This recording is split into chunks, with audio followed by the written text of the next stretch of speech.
interjected into the conversation. Okay. You mentioned throw the television out. Are television programs conditioning our youth into accepting these hostile beings, do you think? Or is that just human beings doing anything for a buck? I don't necessarily know. I don't know, but the violence is desensitizing. Violence is just a way of life now. We've been taught that. We've been programmed that violence is just a way of life. So when we see really violent acts, oh, that's too bad. Well, honey, what's on Channel 7? Or what movie are we going to rent tonight? That's what it's come to. And it's wrong. It's absolutely wrong. There is no reason that any of this has to occur at all. It really doesn't. And a lot of it is the responsibility of the people. Because if the producers in Hollywood are going to make movies like this, and we're going to go and buy the tickets, well, they're going to be motivated for the buck to continue to make these kind of movies.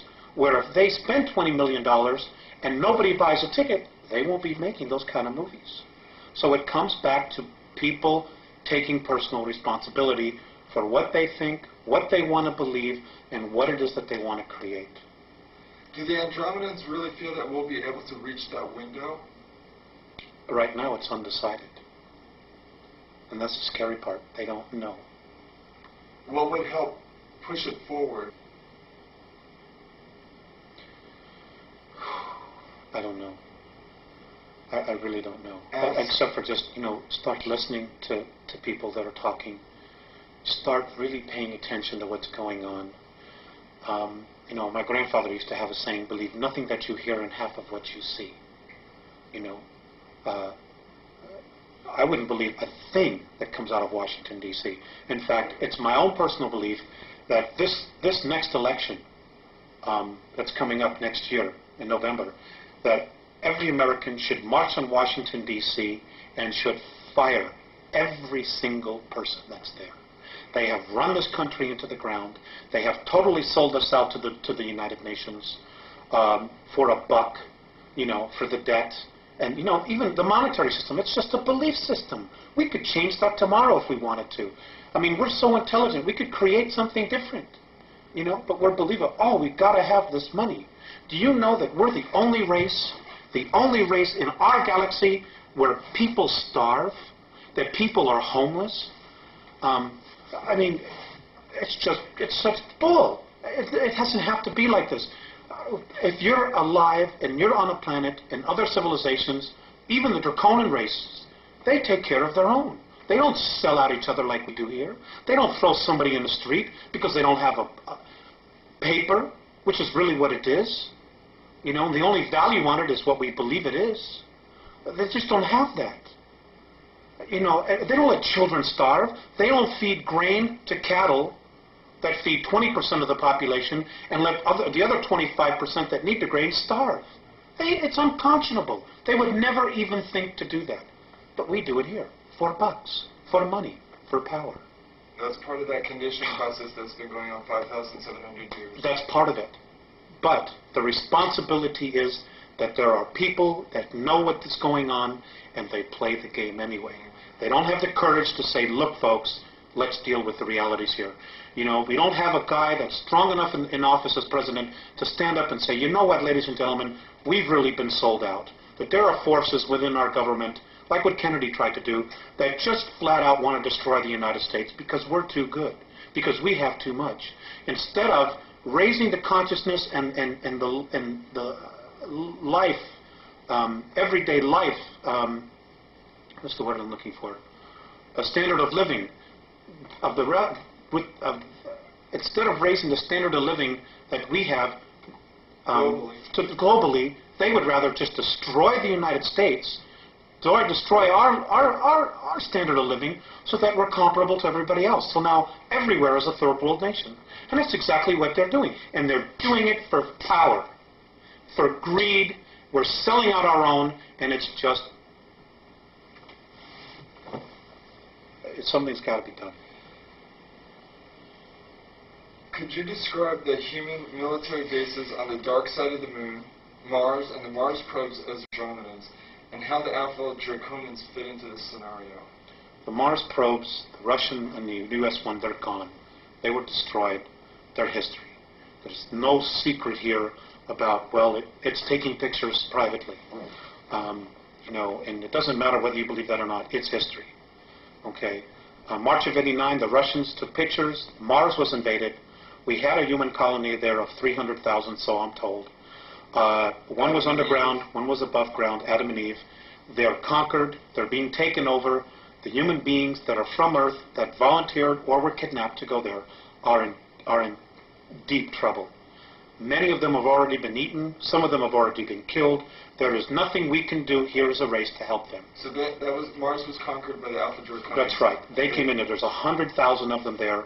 They have approximately 2,111 scout craft there. They're in an area underground that is 64 square miles, known on Mars as the area of Tempe Terra. That's where their base is. Now, it's an ancient base that they had. It's over 1 million years old, and the last time it was in full bloom was 317,000 years ago. Now, if we begin to train all our telescopes on that, are we going to be able to see activity going on there? I suppose that we would.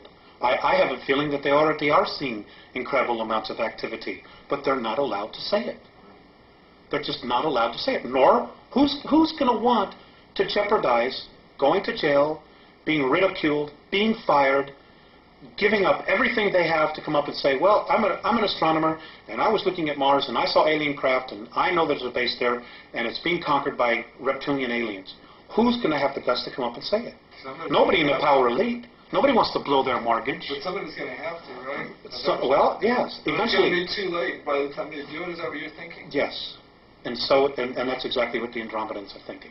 You see, you know, there are people probably saying, well, God, why don't they just come down and save us? There's a lot to that. Number one, if we're rescued, we don't permanently evolve ourselves.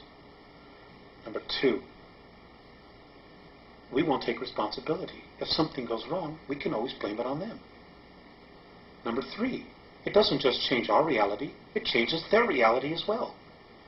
Number four, the Andromedans and most of the other benevolent races, they don't want to have to come down here and babysit us. That's not their job. It's not their job at all. Now, in the way you told me... And number four, and number five, let me just add this. Look at how we've treated our Earth. Look at how we've trashed it ourselves. You know, they're like, why should we come down here and help you when you don't want to even help yourself? Or even make the effort? You know, the cleaning up the planet, we're giving to government bureaucracies. Well, here's $3 billion here. There's $10 billion there. Here's the super fund to clean up toxic waste, $20 billion. And the place is getting worse. You know, that's not the problem. The problem is on an individual level, on an individual basis. Just don't create plutonium anymore. Just don't create styrofoam anymore. Just tell the industries, the corporations, because we're the ones who control it. We're the ones buying the products. We won't buy it unless you fix it. End of story. Period. We need to change it. It's our planet. We are the bulk of humanity. It isn't the corporations. It isn't the Fortune 500. It isn't the Committee for 300. And it isn't the Trilateral. We could fire all of them if we had to. Period. But it's coming together and it's doing something about it. And it's going to have to be grassroots, and people are going to have to start doing it soon. Are these leaders going to, if we do raise up and do a grassroots uprising, when they order the military to quell that like they do at Kent State or any other political demonstration? They probably will try. They probably will try. You're absolutely right. You're absolutely right. But you know what? Let's take an example of the American Revolutionary War. 4% of the population of the colonies actually rose up and fought the British. Only 4%. The rest stayed home, stayed in the pubs, drinking ale, doing whatever, and waited to see who would end the war, to see who would win. And then when we won, everybody wanted to take credit for it. But it was really only 4%. Those heroes. And those 4% changed the face of the world. Well, 210, 12 years, whatever